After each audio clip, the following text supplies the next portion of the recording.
Good morning friends. आज हम limbs study के अंतर्गत ईयर यानी कान कैसे बनाया जाता है, कान की डिटेल कैसे की जाती है और उसको स्टडी कैसे की जाती है, ये आपके पोर्ट्रेट में काम में आता है। पोर्ट्रेट के अंतर्गत पहले हमने लिप्स, नोज़ और आइज़ की स्टडी की है और आज हम ईयर की स्टडी करेंगे। तो लिम्स स्टडी के अंतर्गत ईयर स्टडी हम लोगों को आज करनी है। देखिए, जब मैंने आपको ये बताया था कि पोर्ट्रेट में जब भी हम एक वर्ग बनाते हैं, आयत बनाते हैं, तो उसमें कान किस तरफ होता है।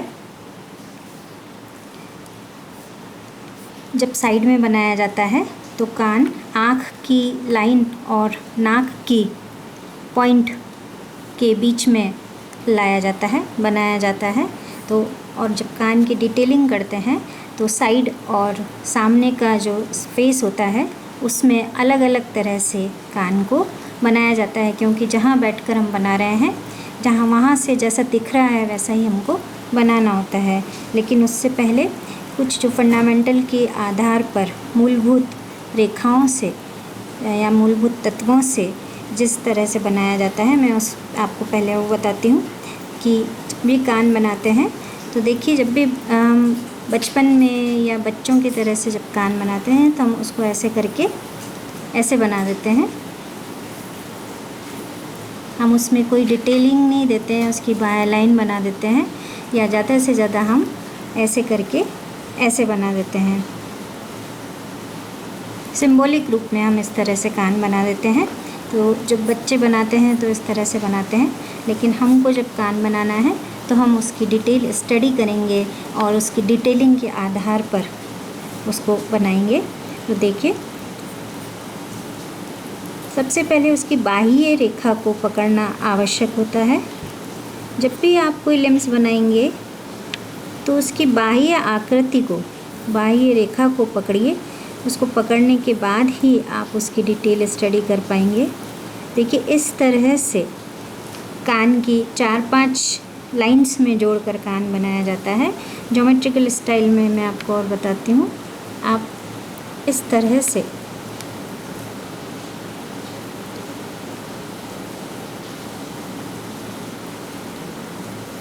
जो कान के अंदर वाली लेयर है उसे बनाइए और फिर बाहर वाले लेयर को बनाइए।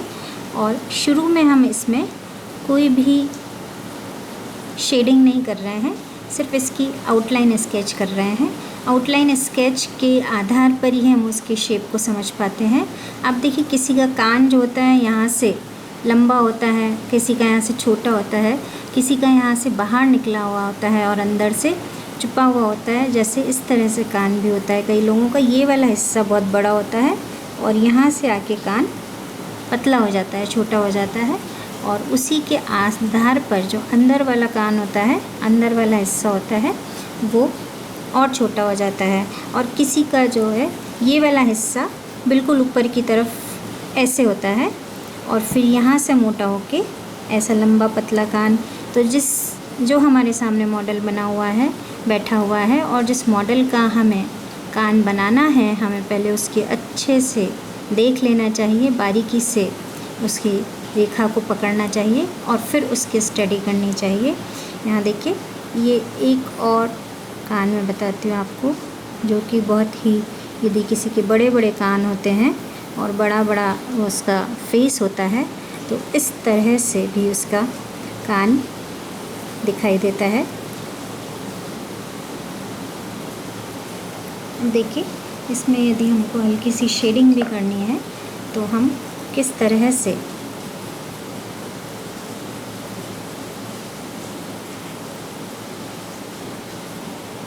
जो सबसे अंदर गहरा खड्डा हमको दिखाई दे रहा है वो सबसे ज़्यादा डार्क टोन में होगा, और जहाँ जहाँ लाइट गिर रही है, जहाँ जहाँ लाइट आएगी, हम जानते हैं कि वो हिस्सा हमको खाली छोड़ना है और उसके अलावा जो हिस्सा है उसमें हमको मिडल और डार्क टोन डालनी है। तो पहले हमको हम इंश्योर होने चाहिए, हमें पता होना चाहिए कि कौन सी दिशा से लाइट आ रही है और जिस दिशा से लाइट आ रही है उसके जो अपोजिट वाला भाग होगा वो हमेशा डार्क टोन में या मिडिल टोन में चला जाएगा, जबकि जो लाइट के बिल्कुल ठीक पास वाला हिस्सा होगा वो, अब देखिए जो भी उभरा हुआ भाग होता है, जैसे कान का ये वाला भाग हमेशा उभरा हुआ होता है, बाहर निकला हुआ रहता है, तो दोनों ही स्थितियों में इस वाले भाग में लाइट चमकेगी, और लाइट नहीं भी चमकेगी तो ये लाइट और मिडिल टोन में ही आएगा। इसी तरह से ये वाला हिस्सा हमेशा अंदर की ओर दबा हुआ होता है, तो इसके जो बाहर वाला भाग होगा वो भी लाइट और मिडिल टोन में आएगा। इसलिए यदि हमको इसमें शेडिंग करनी है तो हम इसको लाइट और मिडिल टोन में ही शेड करेंगे। और जैसे ये वाला हिस्सा है कान का, ये वाला हिस्सा भी लाइट में रहता है, लेकिन यदि इसके इस साइड में डार्क टोन है, अंधेरा है, लाइट नहीं है, तो हम इसे इस तरह से डार्क टोन में बनाएंगे। इसी तरह देखिए ये वाला कान, देखिए इस वाले कान में भी यदि जो बीच वाला खड्डे वाला भाग है वो हमको सबसे गहरा, सबसे डार्क नज़र आएगा। उसके बाद में जो उसके बाहर वाली लाइन है, ये जो उसकी हड्डी है या बाहर वाली लाइन है, इसके अंदर वाला भाग थोड़ा सा उभरा हुआ दिखाई देता है। तो जो भी भाग हमको उभरा हुआ दिखाई देगा वो हमेशा लाइट टोन में आएगा और उसके पास वाला हिस्सा डार्क टोन में। इस तरह से देखिए ये जो कान का हिस्सा होता है इसमें भी कुछ भाग चमकता है हमेशा, क्योंकि उभरा हुआ होता है। तो जो भाग चमक रहा है हम उसमें लाइट टोन डालेंगे, हमको पता है। और जो भाग दबा हुआ है या चमक वाले के ठीक पास में है उसको हम मिडिल टोन में या डार्क टोन में बनाते हैं।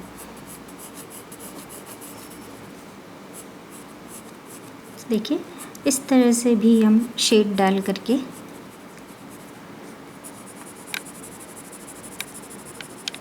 कान को उभारने का प्रयास कर सकते हैं, उसे 3 डायमेंशन का रूप दे सकते हैं।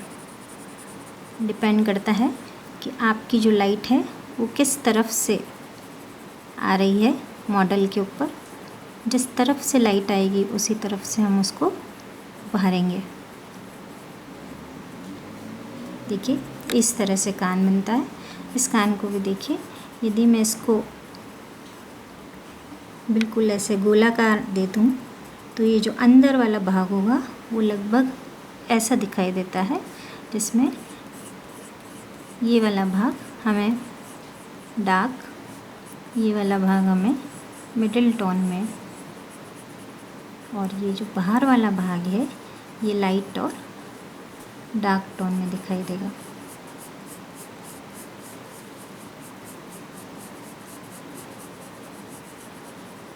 आप जब तक पोर्ट्रेट बनाने से पहले लिम्स की स्टडी नहीं करेंगे तब तक आपको पोर्ट्रेट बनाने में बहुत तकलीफ़ आएगी, समझ में भी नहीं आएगा, और आप उसकी आँख, नाक, कान फीचर्स जो हैं फेस पर सही जगह नहीं बना पाएंगे। इसलिए बहुत ही आवश्यक है, अति आवश्यक है, बिल्कुल ज़रूरी है कि आप लोग लिम्स की स्टडी करें पहले पोर्ट्रेट बनाने से पहले। पोर्ट्रेट के चेहरे के आकार को बनाइए, और चेहरे के आकार को बनाने के बाद में उसमें जगह जगह आँख, नाक, कान, होठ जिस जगह है उस जगह आप फिक्स करिए।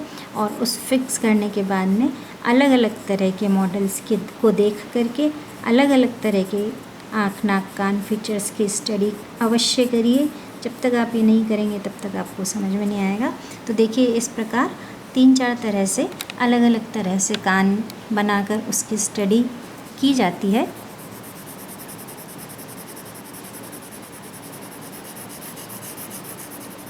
अब यदि फेस पर हम बिल्कुल साइड में बैठे हैं तो एक साइड में, मैंने आपको पहले भी बताया था कि यदि फेस हमारा ऐसा है,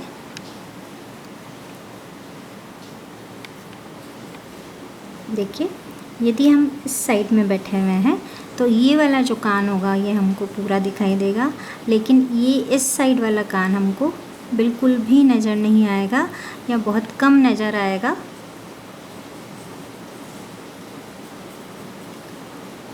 और ये वाला जो है हमको पूरा दिखाई देगा। और कई बार ऐसा होता है कि सिर्फ इतना सा हिस्सा कान का नज़र आता है। देखिए, जितना भी हमको जहाँ भी जैसा भी नज़र आ रहा है हमको वैसा ही बनाना है।